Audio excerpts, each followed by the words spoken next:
हाथी और दर्जी की कहानी। सालों पहले एक गांव रत्नापुर में एक जाना माना मंदिर था। उस मंदिर में रोज एक पुजारी पूजा पाठ करता था। उस पुजारी के पास अपना एक हाथी था, जिसे वह अपने साथ रोज मंदिर लेकर जाता था। सभी गांव के लोग हाथी को बहुत पसंद करते थे।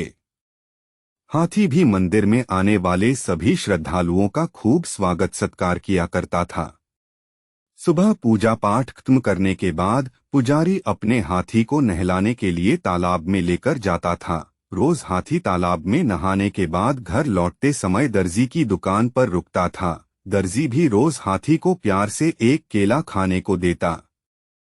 हाथी केला खाने के बाद अपनी सूंड से दर्जी को नमस्ते करके पुजारी के साथ घर चला जाता था। ये सब हाथी और पुजारी की रोजमर्रा की जिंदगी का एक हिस्सा था। एक दिन हाथी जब दर्जी की दुकान पर केला खाने के लिए रुका तो दर्जी को शरारत करने का दिल हुआ। उसने हाथी को केला देने के बाद अपने हाथ में सुई रख ली। जैसे ही हाथी ने उसे नमस्ते किया, दर्जी ने उसकी सूंड पर सुई चुभा दी। सुई चुभते ही हाथी जोर से चिंघाड़ते हुए करहाने लगा। दर्जी ने हाथी के दर्द का खूब मजाक उड़ाया और जोर जोर से हंसने लगा। पुजारी को पता नहीं चला कि क्या हुआ।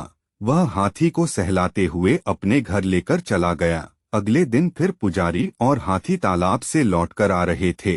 पुजारी कुछ दूर रुककर लोगों से बात करने लगा। हाथी रोज की तरह दर्जी की दुकान पर रुक गया। आज हाथी ने अपनी सूंड में कीचड़ भर लिया था। दर्जी अपनी दुकान में बैठकर कपड़ों की सिलाई कर रहा था। जैसे ही हाथी ने दर्जी को देखा, वैसे ही हाथी ने उसकी पूरी दुकान पर कीचड़ फेंक दिया। उस कीचड़ में दर्जी तो भीगा ही, बल्कि उसकी दुकान के सीले हुए कपड़े भी खराब हो गए। इस सब से दर्जी समझ गया कि मैंने कल जो जो किया था, उसी का दंड हाथी ने मुझे आज दिया है।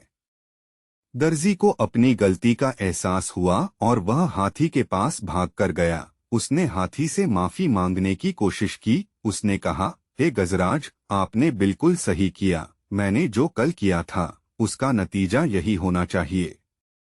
हाथी ने दर्जी की तरफ देखा और अपनी सूंड को हवा में लहराते हुए वहां से चला गया। दर्जी को मन ही मन बहुत बुरा लग रहा था।